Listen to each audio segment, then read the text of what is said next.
Attitude is altitude.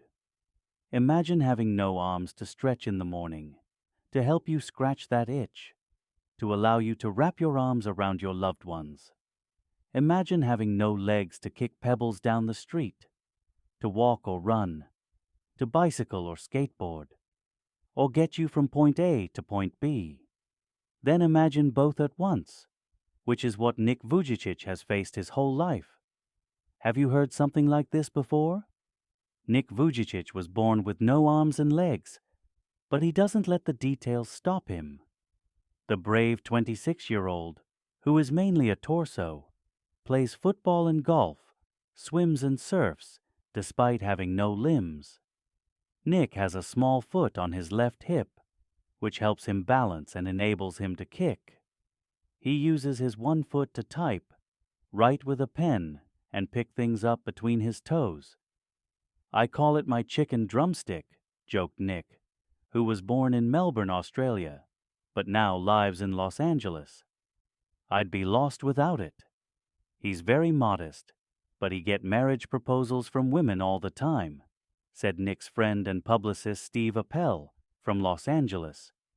He would love to get married and start a family, but he's waiting for the right girl to come along. Water sports aren't Nick's only thing. He also plays golf with a club tucked under his chin and is a huge fan of the English Premier League. His parents decided not to send him to a special school, a decision he said was very hard for him, but which may have been the best decision they could have made for him. When Nick was born, his father was so shocked that he left the hospital room to vomit. His distraught mother couldn't bring herself to hold him until he was 4 months old. His disability came without any medical explanation, a rare occurrence called phocomelia, and Nick and his parents spent many years asking why this cruel trick would happen to them. "My mother was a nurse, and she did everything right during pregnancy, but she still blamed herself," he said. "It was so hard for them, but right from the start, they did their best to make me independent. My dad put me in the water at 18 months and gave the courage to learn how to swim. I also got really into football and skateboarding. I totally love the English Premier League."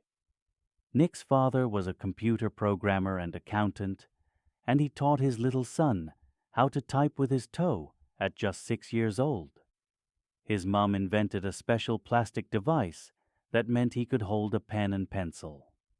Despite the risk of being bullied, his parents insisted Nick on attending mainstream school. "It was the best decision they could have made for me," adds Nick, who later achieved a degree in financial planning and real estate. "It was very hard, but it gave me independence." Nick, who was teased and bullied, had an electric wheelchair for mobility and a team of carers to help him. "I was deeply depressed when I was 8 years old," he said. "I went to my mum crying and told her I wanted to kill myself. I felt cold and bitter. I hated God for doing this to me and was terrified of what would happen when my parents weren't there to look after me.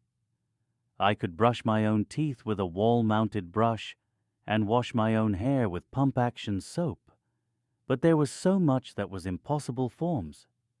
At age 10, Nick tried to drown himself in the bath, but luckily the attempt was unsuccessful. I felt there was no purpose when you lack purpose and strength. It is hard to hold on," he said. But with the help of his religion, friends and family, Nick managed to pull through to become an international symbol of triumph over adversity. "When I was 13, I read a newspaper article about a disabled man who had managed to achieve great things and helped others," said Nick.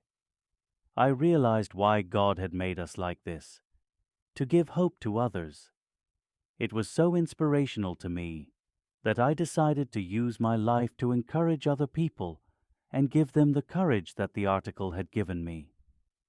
I decided to be thankful for what I do have, not get angry about what I don't." I looked at myself in the mirror and said, "You know what the world is right that I have no arms or legs, but they'll never take away the beauty of my eyes." I wanted to concentrate on something good that I had. The challenges in our lives are there to strengthen our convictions. They are not there to run us over, said Nick.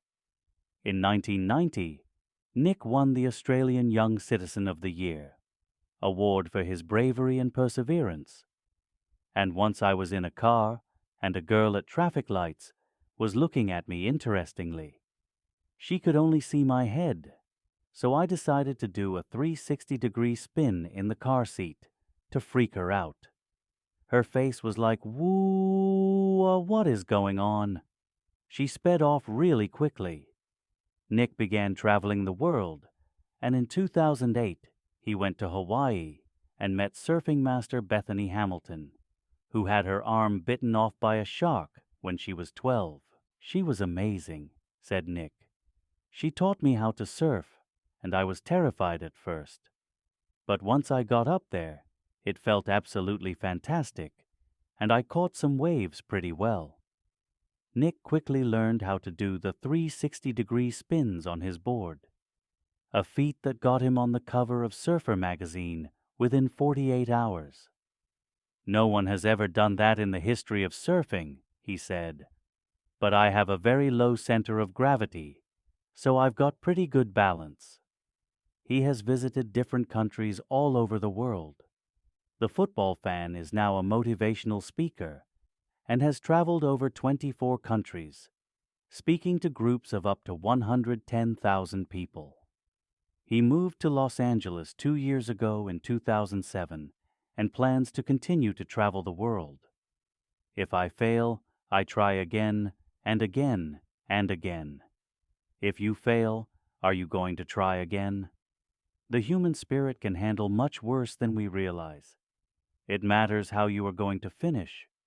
"Are you going to finish strong?" said Nick. "I tell people to keep on getting up when they fall and to always love themselves," he said. "If I can encourage just one person, then my job in this life is done."